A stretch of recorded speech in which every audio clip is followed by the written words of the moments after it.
ఆంధ్రప్రదేశ్లో ఉన్నటువంటి శ్రీకాకుళం, పలాస మొదలుకొని చిత్తూరు జిల్లా పుత్తూరు వరకు ఉన్నటువంటి న్యాయవాద కుటుంబ సభ్యులందరూ కూడా నమస్కరిస్తూ సార్, నిన్న మేము ఒక వీడియో చేయడం జరిగింది సార్.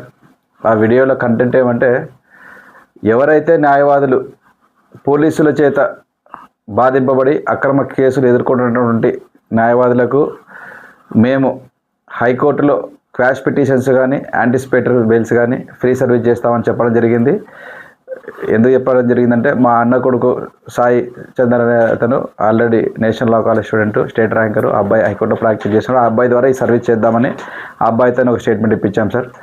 అందులో రెండో భాగం తర్వాత మా యొక్క ప్రేయరు, అలాగే మా మేనిఫెస్టో ఏమంటే, ఈ కొత్తగా స్టూడెంట్స్ ఎవరైతే లా కంప్లీట్ చేసి ఏఈబీ ఎగ్జామ్లో సరిగా పర్సంటేజ్ రాక ఉత్తీర్ణత కాలేకపోతున్నారని చెప్పేసి మేము ఎన్నికైన వెంటనే ఆన్లైన్ ద్వారా కానీ తర్వాత వివిధ రకాలైనటువంటి మాధ్యమాల ద్వారా కానీ ఉచితంగా న్యాయవాదులకు ఏఈబీ కోచింగ్ని ఇస్తాము, అలాగే మెటీరియల్ ఇస్తామని చెప్పేసి కూడా ఒక అష్యూరెన్స్ ఇవ్వడం జరిగింది. అయితే ఈ అష్యూరెన్స్ ఈ వీడియో చూసిన తర్వాత చాలామంది న్యాయవాదులు ఏఈబీ ఎగ్జామ్ రాయాల్సినటువంటి ఎగ్జామ్స్ కొత్త న్యాయవాదులు ఎవరైతే రావాలనుకుంటున్నారో అప్కమింగ్ అడ్వకేట్స్ వాళ్ళందరూ కూడా నిన్న చాలామంది ఫోన్ చేసి శ్రీకాకుళం బార్డర్ నుంచి, పలాస బార్డర్ నుంచి, శృంగవరం కోట నుంచి, అలాగే రాజమండ్రి నుంచి, అలాగే చిత్తూరు, పీలేరు, కాళహస్తి నుంచి ఫోన్ చేసి, సార్ మాకు ఎగ్జామ్స్కు ప్రతిసారి 2500, 4000 అట్లా కట్టించుకుంటున్నారు. అలాగే మేమందరం కూడా విజయవాడకి వచ్చి రాయాల్సినటువంటి పరిస్థితి వచ్చింది కాబట్టి మాకు ఖర్చు ఎక్కువ అవుతుంది, అదొక ఆర్థిక భారం అవుతుంది. కాబట్టి మాకు దయచేసి జిల్లా హెడ్ క్వార్టర్స్, ఎవరి జిల్లాలో హెడ్ క్వార్టర్స్లో వాళ్ళనే కనుక ఎగ్జామ్స్ కండక్ట్ చేస్తే మాకు బాగుంటుంది. కనుక మీ వాయిస్ మీరు ఎన్నికల మేనిఫెస్టోలో ఇది కూడా ఒక అంశంగా చేర్చుకోండి.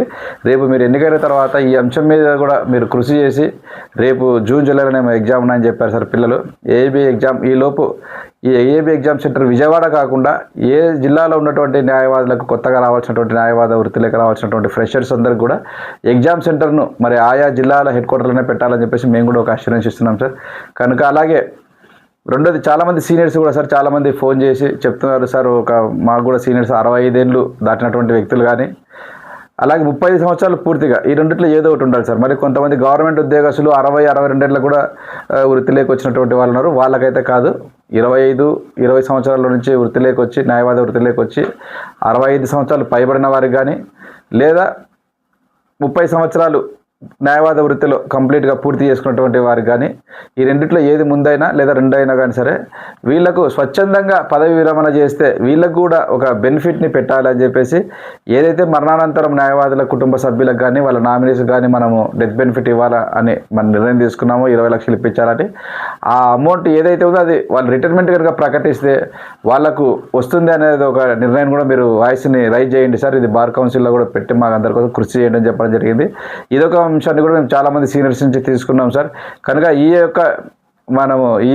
నేను కనుక స్టేట్ బార్కి ఎన్నికైన తర్వాత ఇది ఏదైతే మీకు చెప్తున్నానో సీనియర్ న్యాయవాదులకు వాలంటరీగా రిటైర్ అయిపోతే కనుక వాళ్ళకు కూడా ఈ అమౌంట్ ఇప్పించడానికి నేను ఖచ్చితంగా కృషి చేస్తాను సార్. ఇప్పటికే నా నంబర్ వచ్చేసి 44 వచ్చింది సార్. అయితే రేపు విత్డ్రాయల్ తర్వాత ఈ నంబర్లు మారుతాయేమో అని ఒక చిన్న డౌట్ రైజ్ చేశారు హైకోర్టు వారు. సో అందుకని వెయిట్ చేస్తున్నాము. మరి ఆ వెయిట్ చేసిన తర్వాత నా నంబర్ కూడా చెప్తాను సార్. దయచేసి నాకు మొదటి ప్రాధాన్యత ఓటునిచ్చి ఈ స్టేట్ బార్ ఎలక్షన్స్లో మరి పోరాటం చేసే వాళ్ళకు కూడా మీరు ఖచ్చితంగా ప్రిఫరెన్స్ ఇస్తారని చెప్పేసి, మరి వివిధ రకాలైనటువంటి ప్రలోభాలకు మీరు ఎటువంటి ప్రలోభాలకు లోనైనా మనం తిరిగి 5 సంవత్సరాలు అందరం బానిసలుగా బతకాలి సార్. కనుక ఒక్క ఓటు అనేది ఎంతో మార్పు తీసుకొస్తుంది. గతంలో మనం చూసినాము, ఈ స్టేట్ బార్ కౌన్సిల్ వారు 3 ఏళ్ళు ఉన్నదాన్ని 5 ఏళ్ళు చేసుకున్నారు, 5 ఏళ్ళు ఉన్నదాన్ని 8 ఏళ్ళు చేశారు. ఈ 8 ఏళ్ళు చేసిన తర్వాత కూడా సుప్రీంకోర్టు డైరెక్షన్ ఇస్తే తప్ప వీళ్ళు ఎలక్షన్స్ కండక్ట్ చేసే పరిస్థితి లేరు ప్రజెంట్ బార్ మెంబర్లు.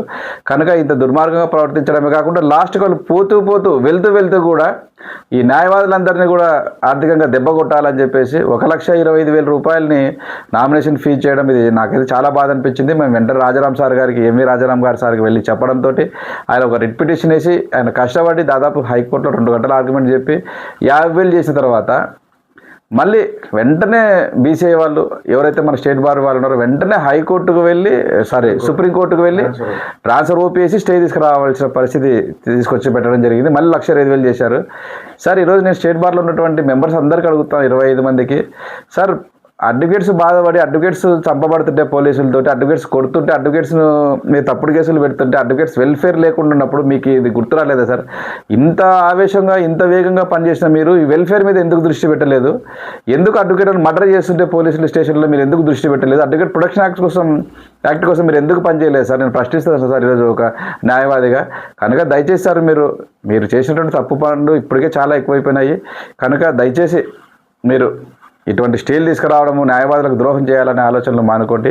అలాగే న్యాయవాద మిత్రులందరికీ కూడా మాలాంటి కొత్తగా మొదటిసారి పోటీ చేస్తున్నటువంటి మాలాంటి ఫైటర్స్కు, ఎవరైతే న్యాయవాద మిత్రుల కోసము, వాళ్ళ యొక్క వెల్ఫేర్ కోసము, వాళ్ళ యొక్క ప్రొటెక్షన్ యాక్ట్ కోసము పనిచేస్తున్నారో మీద వాళ్ళకే ఓటు వేసి ఈ స్టేట్ బార్ మెంబర్స్గా పంపిస్తారని కోరుకుంటున్నాను. Thank you very much sir. Lakshmi Reddy Krishnaprasad, Nandyal జిల్లా, డోన్ సార్. మీ పేరు చెప్పు. న్యాయవాదులందరికీ నమస్కారం. నా పేరు ఈశ్వరయ్య, న్యాయవాది, డోన్. మా ఇద్దరు గురించి ఆల్రెడీ ఆటోమేటిక్గా తెలుసు. పాదయాత్ర చేసాం, 50 గంటల దీక్ష చేసాం. నెక్స్ట్ కూడా ఇంకొక కార్యక్రమానికి నాంది పలకబోతున్నాం, చెప్తాం మీకు త్వరలోనే. సో ఇప్పుడు నేను చెప్పబోయేవి ఏంటంటే, ఆల్రెడీగా విషయం అంతా లక్ష్మీరెడ్డి కృష్ణప్రసాద్ గారు చెప్పారు. కొత్త వారికి ఒక అవకాశం ఇవ్వండి, వాళ్ళు కూడా మీకు సేవ చేసుకునే అవకాశాన్ని మీరు ఇస్తారని కోరుకుంటూ, ప్రతి ఒక్కరూ తప్పకుండా లక్ష్మీశెట్టి కృష్ణప్రసాద్ గారికి మొదటి ప్రాధాన్యత ఓటు లేదా సెకండ్ ప్రాధాన్యత ఓటుని వేయించి కృష్ణప్రసాద్ గారిని బార్ కౌన్సిల్ ఆఫ్ ఎలక్షన్స్లో బార్ కౌన్సిల్కి పంపవలసిందిగా కోరుకుంటూ, అలాగనే లక్ష్మీశెట్టి కృష్ణప్రసాద్ గారు ఒకటి అనుకుంటే ఖచ్చితంగా తప్పకుండా చేస్తారు. మన న్యాయవాదులకు ఇప్పుడు ఆయన ఏదైతే మేనిఫెస్టోలో పెట్టారో తప్పకుండా చేస్తారనే నమ్మకం నాకుంది సార్. చేస్తారు కూడా, ఎందుకంటే మేము తిరిగిన ఈ కొన్ని రోజులలో ఆయన ఏమేమి చేస్తారు, ఎట్లా చేస్తారు, ఒక పట్టు పట్టినాడంటే తప్పకుండా చేసి తీరుతారని తెలియజేస్తూ, లక్ష్మీశెట్టి కృష్ణప్రసాద్ గారికి మొదటి లేదా ద్వితీయ ప్రాధాన్యత ఓటు వేయించి గెలిపించాలని కోరుకుంటూ, ఈశ్వర్, న్యాయవాది, డోన్.